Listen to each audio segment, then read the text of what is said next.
Oh, just before we start, guys, please hit subscribe. It means so much to us when you hit subscribe. We're trying to grow this channel, and we're putting out as much quality content as we can. Sometimes when we take breaks is to actually increase the quality of content to bring you videos like this. So if you guys are liking this and the type of videos we're making, please hit subscribe. Please hit the like button as well. And if you enjoy the full video, watch till the end. And of course, share it with a friend. I'll see you guys soon. Enjoy. Yo, guys, part 3 of 25 failures that I had before 25. So number 11, at one point when I was 22 years old, I had a nightclub, and this nightclub was in another nightclub. I've had a few. This nightclub was, let's just say near-ish water, and it was during winter. And, you know, this particular venue historically would experience a significant downturn in patrons. So like people that would come and want to party at this venue at this time of the year historically, right? So year over year, winter was when they were quite weak. So, you know, I work my way in, I get the venue, and I'm like, cool, opportunity. And it was one of our second or third or fourth events, and there was staff there, and, you know, a DJ, I think. And 2 people came the whole night. And of the 2 people that came, were 2 people that I had a friend of mine in the city say to come to the venue. So this acquaintance, a friend of mine, I told him, hey bro, like, do you have any mates that are coming? And he's like, hey bro, I'll send 2 other people to your event. They rocked up, they had a drink for like 5-10 minutes, 0 other people came in, and they left. And they went to tell that guy, hey bro, the place was terrible. It was trash. And they were right. It was pretty trash. So, you know, that was pretty funny. Number 12. Okay, so I had, look, I'm a young man. Like, things like what I'm about to say happen, not all the time, but they happen from time to time. Because men can get, you know, competitive or aggressive sometimes. But I had these 2 friends, and they didn't really like each other. And it was one of my friends, I think it was his 23rd or 22nd birthday. And the other guy was like 24, 25 at the time. They're both like in their later 20s now. And, you know, basically the birthday guy got drunk and started disrespecting the guy that he didn't like. And the guy didn't like him very much. And basically got to the point where it's going too much into detail.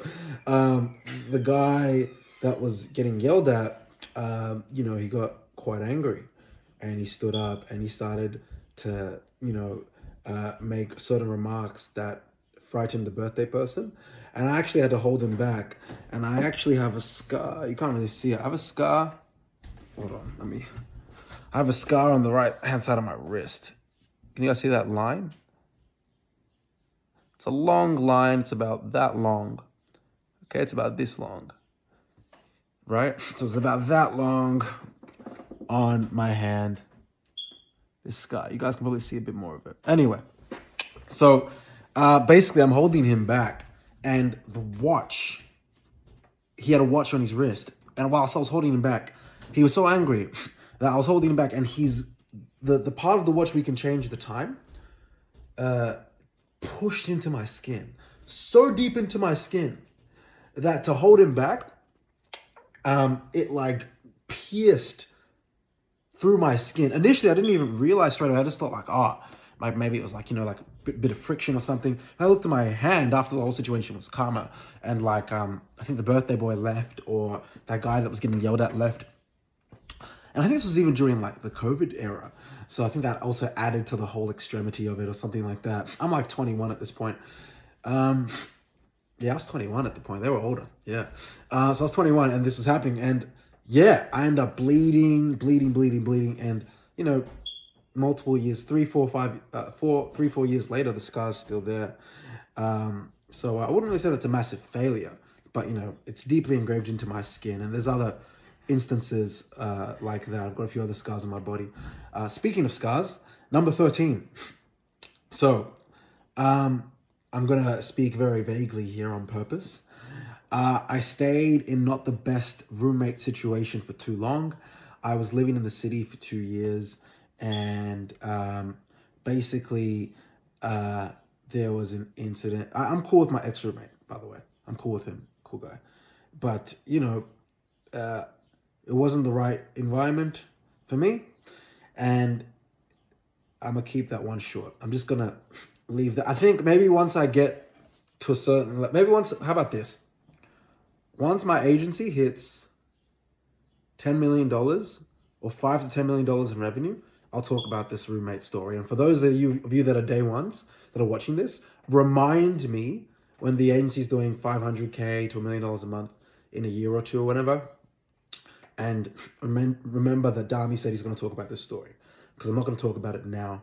But yeah, wasn't in the best roommate situation.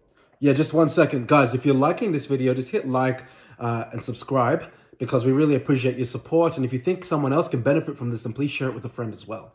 Okay, so like, comment, subscribe, and back to the video. Too long. That was a story in and of itself. That was a failure for sure. And I'll explain why when the time is right. Number 14. I didn't vet. Okay, so this one was, this is actually a really big failure, but also just like lesson. I wouldn't even say failure, more just like error. So, for one of my other businesses, a production company, we didn't vet the protagonist well enough on 2 occasions. And on one of the occasions, one of the protagonists for one of the episodes actually blocked me, blocked the other owners of this production company, and blocked the production company. And they said that they basically tried to cancel us, essentially, for not protecting a certain demographic of people, which was really unfair, because we had a chat with this person, screened them, told them the potential outcomes, asked them how they dealt with internet criticism, because we can't control when a big YouTuber or big YouTubers, plural, react to certain content in a way, making comedic remarks. We can't control when comments on TikTok become super viral. And even when we did ask them, what would you like us to limit or control, this person didn't respond. So that was unfortunate, because that was a really good season that we recorded for this production company. And this happened more than once. One of our first few episodes, a similar incident happened, which was a lot more drastic in its virality. But yeah, that just taught me a lesson personally, especially as majority owner of this company, to really screen people correctly, no matter how positive or confident they project.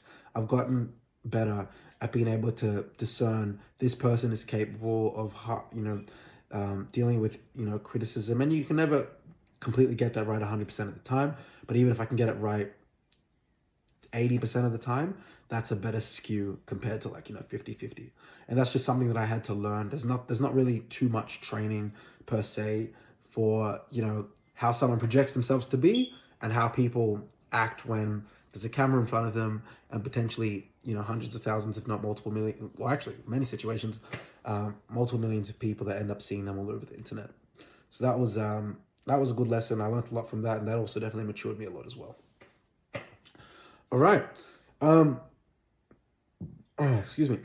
This one, if you're number 15, I lost credibility in an industry I'm not going to mention the industry, in a specific industry. So not just a niche, by the way. This is like an industry, okay?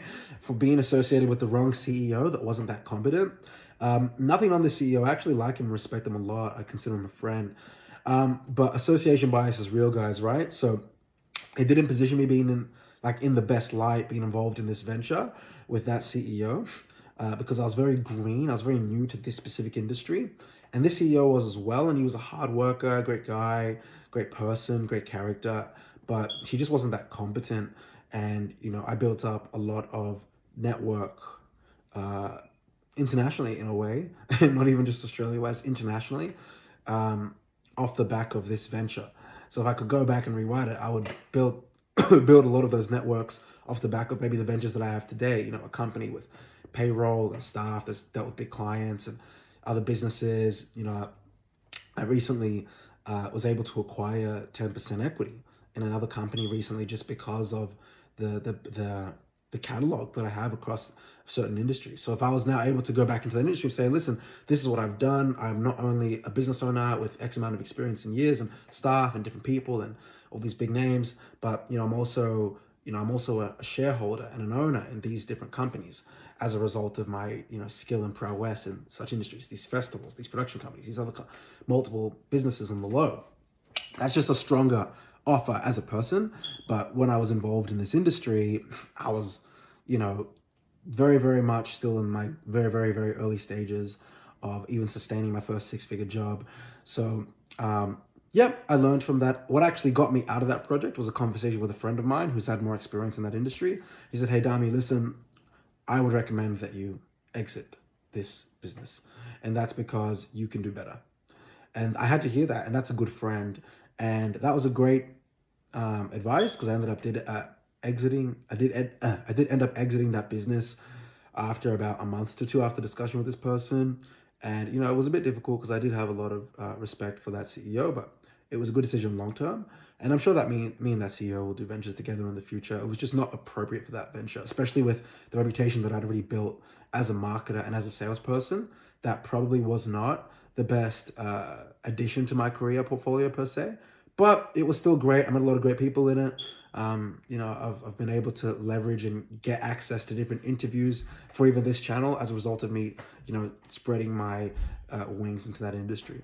So yeah, the last five, if you've noticed, I've been purposeful to lack a few details just because some of them are case sensitive. But nevertheless, it just goes to show you guys there's sometimes these nuances that certain people just have that gives them an advantage. And, when I'm talking to business owners, I can talk to them as a business owner, not just a marketer. And that's only because I am a business owner.